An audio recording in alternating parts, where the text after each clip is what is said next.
What is up, guys? Welcome back to OverTakes. This is Misfit, and today we're going to be recapping Week 6 in the Overwatch League, and also I'm going to talk a little bit about the general Overwatch stream that they had.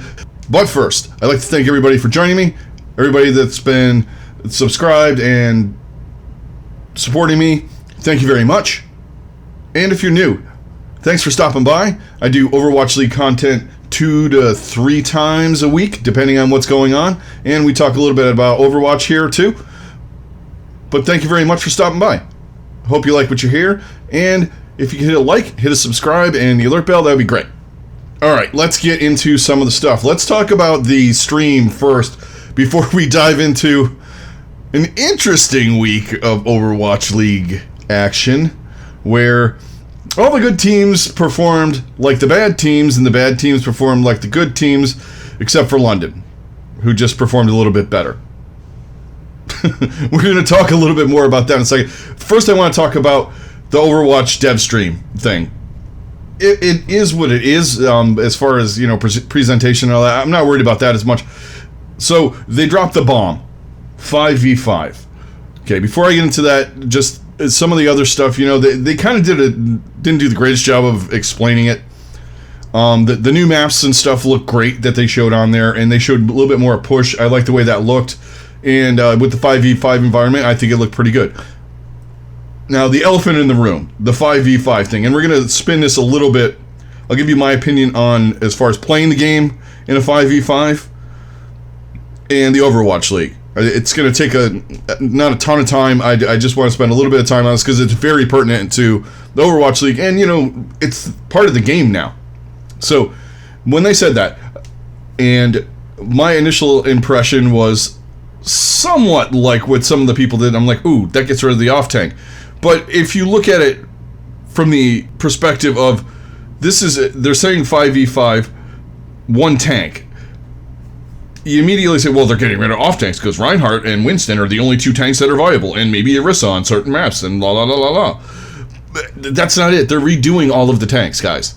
They're turning them into different. They're either making the shield tanks more damage outputty. They're calling, I guess, and I saw a couple other things. There was a AMA with content creators, and they're kind of trying to call them brawlers, which is fine with me. To me, it's I want to see where the development goes. They're not going to just leave everything the same, because in your brain you're going, hey, all right, these tanks do this and these 2 tanks do that. There's no way they're going to work solo, so these tanks are the only tanks that are left in the game. They're reworking everything about this game. 5v5 is going to be vastly different. And I'm sure Reinhardt and all the other tanks that they showed are also going to get tuned a little bit differently and a little bit more or less on certain things and all that. And, you know, I'm all for queue times. I'm all for a better playing environment. All of the things. I don't find shooting at shields or behind shields part of an FPS game. And you're going to tell me it's part of the Overwatch thing and it's just synergies, tank synergies. Look, most of us don't play on a level where there's tank synergy. Some of you guys might. I don't. It's someone picks rectangle shield guy or cow lady with big barrier. Occasionally they play Monkey Man, and then everybody either picks Diva or Roadhog, or Zarya, or whatever. Sometimes a ball, whatever the combos are. The synergies are one thing, but, you know, there are other synergies that can be developed and things that can be done. A lot has changed in this game since it came out, and one of the things is that I never liked is the amount of barriers. That's me. Chain CC and all that other stuff aside, which doesn't bother me as much. I played some MOBAs and things like that, so CC doesn't bother me. In a shooter, it does to an extent. I'm contradicting myself here, but just hear me out. I think and I know a lot of people are, this is our thing. You know what? I want it to be everybody's thing. I want people to play Overwatch, man. I want to have more, which means, to me, it means if this brings more people into the game, there's going to be more people playing, there's going to be more, instead of running into the same people all the time. Some of that's fun. You know what I mean? It just doesn't... If it's better for the game and more people come in, and the game becomes bigger and more prominent and stuff like that, things like the esport become bigger and more prominent. And I think it's going to be more fun from the standpoint of it becomes more of that organized kind of Quake shooter arena battle kind of game, but it still has the elements of Overwatch to it. I'm not a fan of tanks in these games, but I do like the fact that you could have someone that's mobile and beefy that, you know, absorbs damage and stuff like that, and you have DPS and healers kind of along the MOBA / even MMO type of group setup when you go in, you know, to fight a boss or whatever like that, where you have healers and DPS and tanks and all that kind of stuff. I like that synergy stuff with those things. I don't think there's a need for two. I think that it's been the elephant in the room a long time, and nobody wants to say it, is that 2 tanks is too many, especially when you get into scenarios where you get Rhine, Orisa, Sigma, anyone, you get double up on these shields, and even to an extent the double bubble comps where you're just constantly, there's constant barriers and things to shoot at other than the things that are necessary to shoot at, which are the other players. It takes the value of the shooter game away. I know it's not, to me it's not quite a full-blown shooter anyway, like a Valorant or a CSGO or something like that. Those are different animals. This has more elements to it. It has the payloads and the capture points and all that stuff, and now this push mode that we talked about, you know, which seems like 1,000 years ago when they first showed it. I am for this. I understand some of you guys are not. Now, to the esports side, a lot of people are going with, and some of the players are doing this, who didn't look at it before they went onto Twitter objectively and looked at the logistics of what's going to happen. You don't know how they're retuning everything in this game. All the off tanks aren't going to go away, because if you think about it from just a pure standpoint of skill, sure, someone like, we'll use Super as an example. Super is not going to learn D.Va, Sigma, Roadhog. All right, we'll leave Roadhog out. D.Va, Sigma, Zarya. He's not going to learn all of these off-tank heroes. He's not going to be a master at 9 to be in a professional league. Could he be good at all of them? Probably. He could probably be masters in all of them, or grandmaster in some, or top 500 in a couple. Who knows? What I'm getting at is you have to have guys that are specialized in these heroes anyway. Most of these teams are not going to get rid of their main off-tank player. Who knows? It's going to change the face of DPS and the way healing's done too. You might not have the need for a Widowmaker specialist. You might have more of a need for one. You might not need the projectile guy. You might need 2 of them, because you're running double projectile. You're running a Pharah and you're running a Junkrat, or you're running a Pharah Hanzo. Who knows what's going to happen? You don't. And that's what I'm getting at. Yes, some of these players are going to be, unfortunately, out of the league.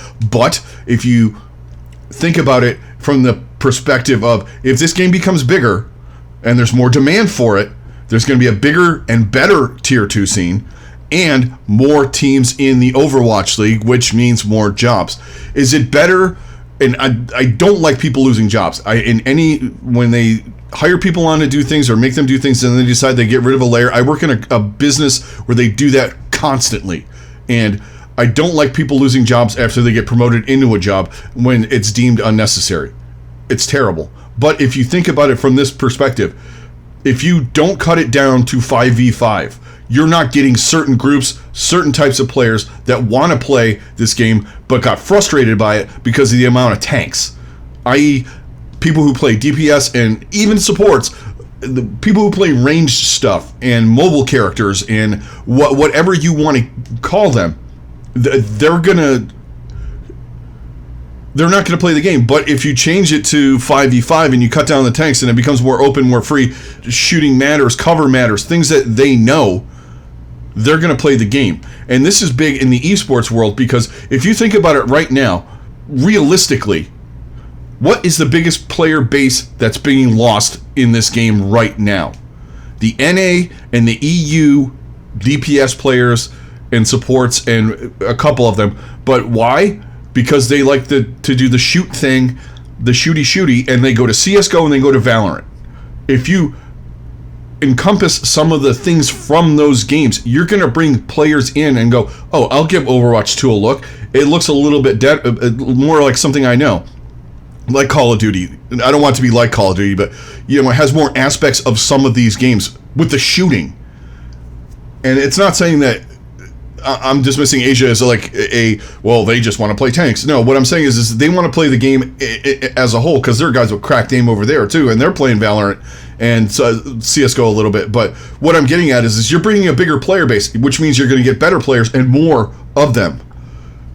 When you want the game to become as big as possible, so when it is big, and you have an esports league, you have more players to pull from.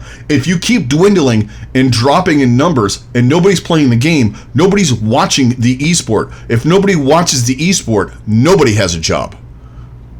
That's main tanks, off tanks, personnel, production managers, all the 900 people that make Overwatch League run. I'm just throwing a number out there, are going to be gone. And you're going to have nothing. These people are going to have to go find jobs elsewhere, in other games or other walks of life, and not do what they had a passion for. I think it's going to be good for the overall health of the game and the esport. I think it's going to change the esport and make it vastly more watchable, because you're going to have things like less tanks, less clutter, a little bit more of a faster pace in certain aspects, but you're also going to have more chances for individual players to pop off and to show their skills. And what it does is, we all know the Overwatch League players, Prophet, Carpe, like this week, in the last couple weeks, Shy, guys like Mag, guys like, BQB, whoever, Jonak. This is a common language to us. You don't know the players outside of it. In other leagues, I know who Faker is, because the dude is a fucking maniac, man. He's one of the best players of all time, and you know him because you see it, because it matters. If you go to average guy and go, hey, who's Prophet? They're gonna be like, I don't know. Oh, he plays in the Overwatch League. Oh, I don't watch that. That's the general feel, is what I'm getting at. I do this because I love the game. I love the sport. I think it's great right now. I think it could be infinitely better. And this is what they're going for. I know some of you guys are not going to be into it. And hey, that is your personal choice, man. There's no wrong or right until it comes out and we see how it plays out. I just think it's going to be good for the game. I really do. And I know, unfortunately, there is going to be people that are going to jump ship way too early that are playing in the league because they think their job is in jeopardy, when in actuality, if you have a faster paced game, off tank might be the ones that are doing more. Diva might be more viable. A Zarya, or who knows what's going to happen, guys, is what I'm getting at. Everyone says Reinhardt because they see them in the videos, because that's who they don't have all of the heroes tuned for this game. I think the creation of Sigma was more of a precursor as to what they want out of a tank. Something that does a lot of damage, has sort of a barrier. They had, over the year or two he's been out, they've had a tweak, the barrier strength and the pulling in and pulling out. But it's stuff like that where he can do a couple different forms of damage, has a good ultimate, and can sustain in either a comp with a main tank or with an off tank, because you can see different things with Sigma, right? So if you tune him a little bit more, you have like a tank that's a solo tank for this 5v5 thing. It's going to be more stuff like that, or like that MAGA that they had that story and they literally detailed this whole frickin' kit. Stuff like that. I'm down for that. I want to see something different, and it might make people play tank. And you're not gonna, your favorite hero. My favorite hero is Diva. My second favorite hero is Zarya. So for me, I'm like, fuck, you can't fathom it. But then you're like, well, I know these guys right now baseline. If I can, when I get into the game and I learn how to play them, and this goes for the pro guys too, they're at a higher level than any of us. They're gonna figure out all the things that make it tick, and it's gonna be phenomenal. I think it's gonna be phenomenal. But obviously, it's a polarizing subject, this whole thing. And it also to me says that two things are going to happen. With the change to 5v5, they are not going to implement this. A lot of people are saying they're going to do it, next, and for the next anniversary or whatever. You have to look at timelines. You are not going to run an esports league and not give them ample time to adapt to literally a whole new game. So they're not going to drop it a month into OWL 22. It's going to be a big release at some point. If it doesn't have, from what it sounds like, it doesn't seem like it's quite finished, because they're like, in the coming year, or however they're stating it, I'm beginning to think it comes out late 2022 after Overwatch League 2022 season. Because like I said, you're not going to drop this on these guys and say, well, for the first month, or they move the season up, who knows, again. So now you have 7 months off. I didn't want that. But what I'm getting at is the timeline becomes fixed for both fixated on the season, because you want the esports league to be playing what the game you put out. So it's either going to happen where they move the season again, and they release it on this time next year, and you cut out the first month. But they have the whole tournament thing set up and all this kind of stuff, and they're never going to do a thing where they have to learn, guys have to learn 2 games. There's no way they're going to make them play Overwatch 1. And then while playing Overwatch 1, you're learning these heroes for Overwatch 2. Not going to happen. So it's either going to happen end of this year or end of next year is my thoughts. Or like I said, they move the season again and start it. Say they release it. What's today? Today is actually the official release 5-year release date for Overwatch, the 24th of May. So if you want to run a 24 May, you're cutting out a tournament, or you're just moving it forward and you're adding one like the Fall Brawl or something like that. Who knows? And there you go. Oh, it's not alliterative. Damn it. I'm stealing stuff from wrestling now because, But anyway, what I'm getting at is there's a lot more to do, because they got to tweak maps. Like they were talking a little bit of tweaking some of the maps with cover and things like that, because they're made for 2 tanks. You got a lot to do. You got to retune all the tanks you have. I mean, obviously they got heroes in the books that are coming in, so we don't know. I mean, obviously they're not tuning them at all for Overwatch 1. And this also, speaking of heroes, explains why they're not dropping any heroes, because they're making them all for Overwatch 2 because it's a different game. You're not going to drop another hero. You could probably throw a DPS just for a bone, in my estimation. But, here we are. But those are my thoughts on the 5v5 thing. It's not all set in stone in my brain, and it's not all set in stone in as far as the game goes. I feel it's going to be good. But enough of that. Now let's jump into fucking wacky world that the Overwatch League was this week. All right, first weekend of hero pools, and it proved to be the first weekend of a hero pool scenario. Friday, I'm not gonna spend a ton of time individually breaking down matches. I'm gonna talk about team perspective, what we saw, what some of the vibes I'm getting from some of the things that are going on. Because I did want to speak about the 5v5, and the matches really weren't that great this week. But I want to hit on a couple of things and themes from this week, more over than just hitting a good match, because there really wasn't a great match this week. There were a couple of decent enough ones, close ones that the scoreboard didn't show. But Friday, everything seemed normal. All right, Toronto 3-1's Paris, Florida 3-1's London. You're like, okay, yeah, there were 2 good teams last time. They've adapted. Everything looks good. And then same thing when you hit APAC. All right, Hangzhou's better than Guangzhou. They won. Shanghai 3-0'd the Hunters, who looked lost.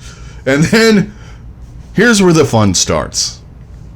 NYXL, who me and 600 million other people that talk about Overwatch League said they are very disappointing. They are hot garbage. They have nothing. The only thing they got is Flora. Philadelphia, I've been on your bandwagon since day 1. Easy win, right? No, this is where the fun starts.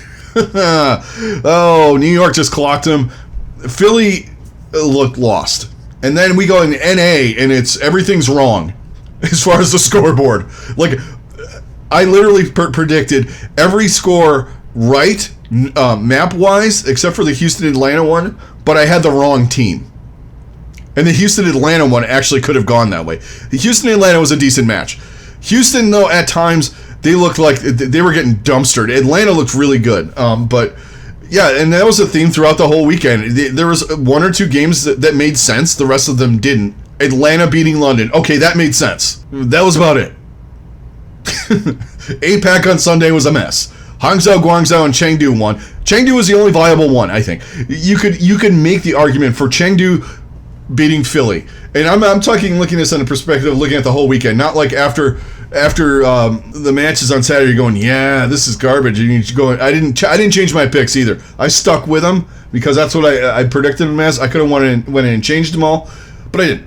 Let's talk about things, shall we? All right, let's hit some teams right now. I want to talk about teams that performed, I'm going to call it like they should have in the last tournament, but they've got a grasp on this one. I don't know what to call it. And I'm going to talk about Hangzhou, Atlanta, and Boston. Just real quick. These three teams, they were kind of on the... Atlanta is always that potentially could be really good, but they falter somewhere. But this is a meta that was built for them. And I kind of talked about it too when I was doing the power ranking episode for this tournament. Their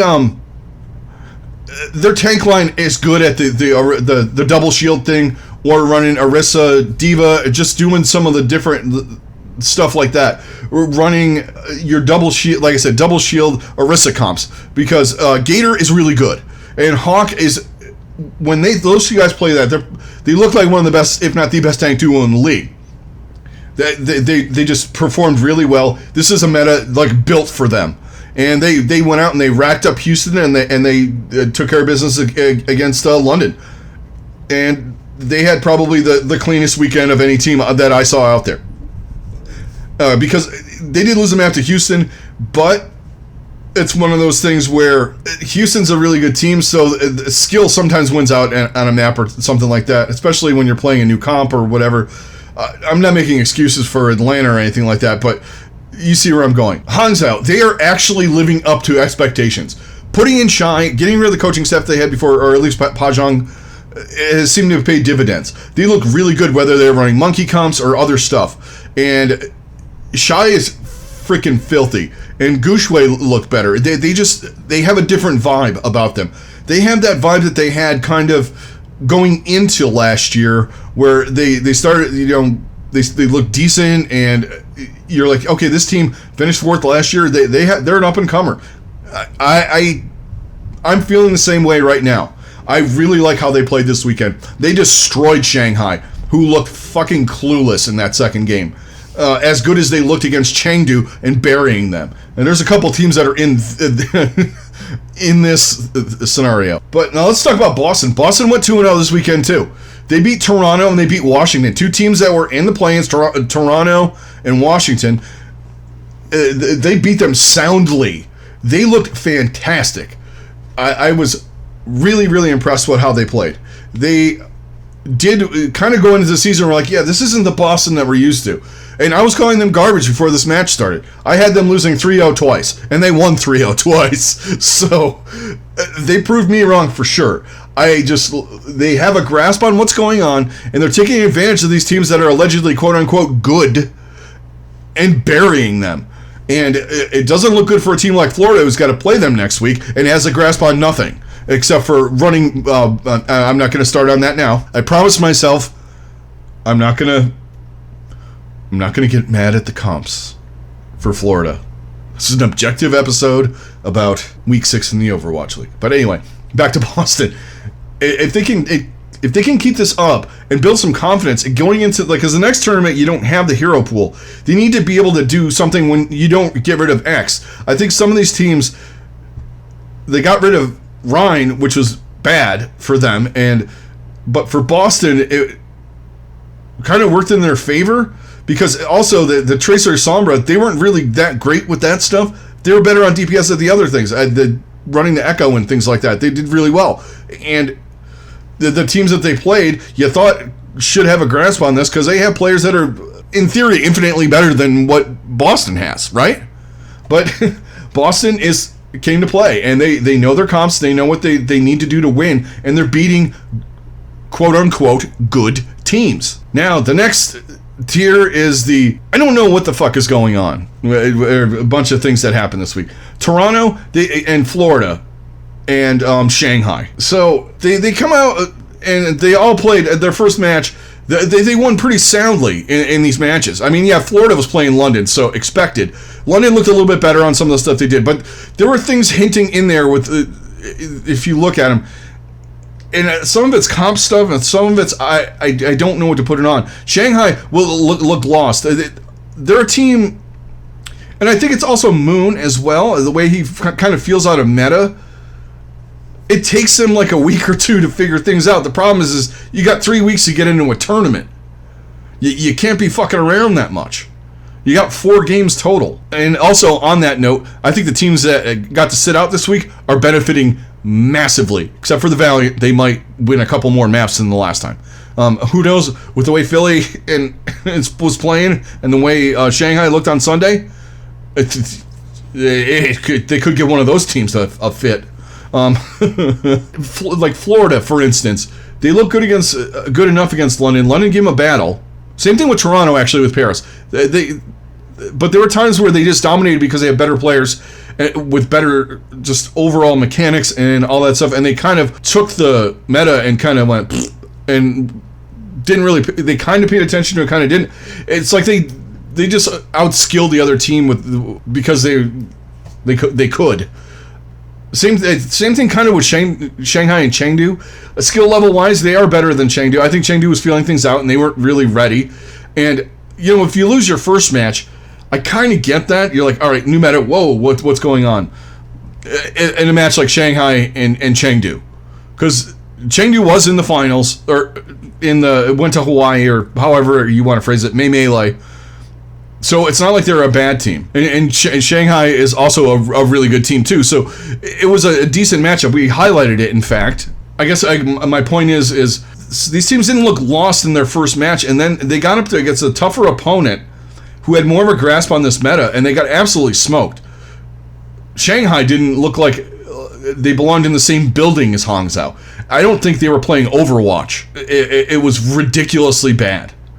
Same thing with Toronto against Boston, and Florida against Houston as well. And I'm not knocking Houston, but what I'm getting at is they played a team that were maybe on their level, or a little bit below them, or on the same level. They were more in range than the teams they played in their first match, and they got boomed. Florida was running monkey comps in a fucking double shield for 2 or 3 maps. They cannot play. This is like a repeat of last year. They cannot play a map with a fucking cart on it to save their life. And they didn't yesterday. That Eichenwald map, once again, was a travesty. I understand in realms, there is a way to make Winston Diva work against a double shield. With you have an echo and all that stuff. But Nano Monkey is your only engage. Because anytime Oj tried to leap into the backline, he got fucking obliterated. Because there's an Echo, there's a Baptiste, and you also don't have the benefit of having a Zen on your offense to discord somebody, like the Ana, like the Bap, like the Orisa. You can't get rid of them. And you don't have a Tracer to clean anything up. You don't have a Sombra to hack anyone, or EMP and just blow everything up. I don't like double shield comps, you guys know this. You don't have Rhine, so you could try and run a ball comp, but you're running the same things as you do at Winston, because they'll just bring out a Mei or something like that, and you got freezes, and then halts, and all kinds of other stuff, and you're just crushing momentum with that stuff. It just doesn't work. But obviously, Houston adapted, because they are one of the only teams that went, that didn't work against Atlanta. Let's do this. This is the way to go. Because why? Their coaches are really good. Now, Florida's got good coaches too. But Houston adapted. And also Toronto and Shanghai did not as well either. They look terrible. And they need to figure something out this week. Florida has this week off. They need to get on Cow Lady and Shoeless Joe and just fucking go. And just play that. They played it good last year. You run the Echo Ash. And when they played it in these matches, they look good. That's the thing I don't understand. If it's working like that, I don't know. I'm going to stop complaining about Florida. Don't ever have to play Eichenwald again. That's going to be the best thing for them. How about we just call it a day on that? Okay. And then there were a couple of other teams in here that just were unfortunately god-awful. Washington was one of them. They are the least adaptive team in the league right now. If they can't play exactly what they want when they want it, they get absolutely moited, killed, destroyed. They looked frickin' bad. And I'm going to say the same thing about Philly right now. And this, I think I said it in the preview episode. I didn't like it. Mono and Hotpa's play last year when you had to run double shield and stuff like that was bad. Everything they did was not good. I don't know if Poco and EQO and fucking whoever else, Fraggy, if they bring him back, I don't know if those guys are going to help them. The way they look, they have some work to do too. They just look bad. New York was up and down. There's a couple other teams like that too. The two teams that I focused on as being just like bad that should not be are Washington and Philly. Holy shit, were they terrible. And I hope it doesn't continue, because Washington has probably one of the best rosters in the league, and Philly does too. There is no way they should be this bad or look that bad against the competition they played. I mean, Philly, I was saying that there's a chance for them to go be 8-0 this year. The toughest challenge they had was Chengdu. Right now, the only winnable game they have, it looks like, on their schedule for the June Joust is the fucking Valiant, because they were that bad. Washington, I don't know if they could beat the Valiant the way they played in these two games. They lost to Paris, who's okay. They looked better. But a team with Mag, Fury, and Decay sat down for some reason, too. I don't know if he's going Decay again or something. I didn't hear anything. But didn't see much of him this weekend. That's a bad sign. And Closer and Bebe were the only... The one aspect of this team that looked... They weren't great this weekend, but... It's hilarious that right now I think the best aspect of their team is the one I had I thought was the least suspect, and that was the support line with Bebe and Closer. They looked way better than I thought, but they still even looked kind of meh. I don't know what's up with that team. They got a lot to work on. There's a lot of stuff that the two teams got to work on to get my confidence back in them to be back into league viability, at least for the June Joust. I think when you get back to hero pools, they might be, or no hero pools, they might be all right. But it rears its ugly head again in the Summer Showdown. So, I mean, obviously, there's gonna be different heroes out because you're gonna have a larger sample size of what was played as far as this go around and next go around. I'm assuming they're just gonna use next go around, but it's probably just gonna go back to who knows what. More double bubble. You might see a little bit more. You're gonna see Rhine comps again and all that. But we're not speculating on that right now. But yeah, those were just some of the bad stuff. Like teams like Guangzhou came up and won. New York looked up and down. I said that already. There's Houston. Houston was the one team out of the good teams that figured out what they were doing wrong in their first match and went and fixed it later on. And Chengdu too, I should say. Chengdu and them. But Philly is so far off right now. It's hard to fathom. And same thing with Washington. The minute I saw them get 3-0'd by Paris in that decisive of a fashion, I knew they were losing to Boston. Because Boston, yeah, it's just not good for a couple of those teams. And a couple other teams, like we haven't seen Seoul yet, we haven't seen the Valiant, but the Valiant I don't think we need to worry about. Seoul, I think, to start wrapping some of this stuff up. As far as teams in the East that I think have an advantage, and I said even the teams in the West that didn't get to play, like the Gladiators, the Shock, a few of the other teams that didn't play, they're going to have big advantages because they got to see what was breaking down. It's going to help them, move further. They've seen the meta kind of flesh itself out. Maybe the monkey comps don't work except for unless you're going like in a mirror. It feels like you need a mirror with whatever comp's running, but those teams that are off have a distinct advantage. And one of the things I'm getting at is Seoul has a distinct advantage right now in the East. Shanghai doesn't know where they're at. Philly doesn't know where they're at. Chengdu is up and down.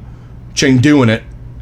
And I think them and Hangzhou could potentially be the two teams that go to the June Joust from the looks of everything right now. I'm looking at on the side going, yeah, this is something Seoul could work around. This is their type of thing. Like Seoul's got, next week they have New York and Shanghai. There's potential for them to go 2-0 in that right now. and put themselves in the driver's seat. But New York didn't look too bad in their first game, but then they lost to Guangzhou. So who's to tell? I mean, they stomped Philly, but conversely, they got buried by Chengdu. Choi Se-won just ate them alive. It just literally, they could not do anything to stop the dude. And Kariv played well. There was a lot of factors going on in there, but it was just weird. This weekend was weird, guys. I don't know how to analyze it other than, well, let's talk about it. How about that? Give me your guys' thoughts, because I thought it was, and I don't think the play was necessarily bad. It was just madness. The way the good teams are getting beat, and I guess if I look back on, it kind of worked that way last year with hero pools, where we're like, Florida, after their first quarter, after the homestand stuff where they looked absolute hot garbage, and then they got to play regular matches and all that again, all of a sudden, and they put the hero pools, and all of a sudden you're like, with Florida, you're like, hey, they look pretty good. And it happened with a couple other teams too, where you're like, oh wow, they don't look as bad as I thought they did. As far as the weekend goes, it was weird. It was fun in a way. It's just like waiting to see what happened next. Honestly, I enjoy watching Overwatch League, and when it gets weird like that, sometimes it makes you scratch your head a little bit, and mauled on occasion when you're watching other teams ram their heads into the wall and stuff like that. You're like, it's not working, guys. It's not working. They let you switch heroes in this game for a reason. Please do. You're pros. You practice other comps. Run them. But anyway, I think that's going to do it, guys, for this one. I'm going to try and get something together, and maybe we talk more about the 5v5 thing in a different kind of forum, maybe a stream or something like that. But I want some stuff to flesh out on that too. And as far as speaking of fleshing out, hopefully the meta is fleshing itself out. And I don't want to get back to quote-unquote normalcy in the league. I want to see good play. Good, closer matches too. I just think the first week in a hero pool thing is always weird. And this was the weirdest one yet, where you had all the teams in the bottom beating all the teams in the top for the most part. Teams in the middle, like Atlanta, figured it out. They had the players they were good at these kind of comps before. They did well. Some teams are up and down. It could be that way all the way through, where, Atlanta could be this tournament's Houston. We don't know yet. We haven't seen Dallas. We haven't seen Shock, and we haven't seen Glads yet, who are three teams that should benefit from this. But, we'll see what happens. But that's going to do it, guys. Thank you very much for joining me on this one. Everybody that's been supporting me, thank you very much. It's greatly, greatly appreciated. And if you're new, thank you very much for checking me out. Also greatly appreciated. And then you guys, if you want to hit a like, hit a subscribe on the video, that'd be greatly appreciated as well. And this is Misfit. I'm out. Everybody out there, stay safe. Have a good rest of your day, and I'll talk to you on the next one.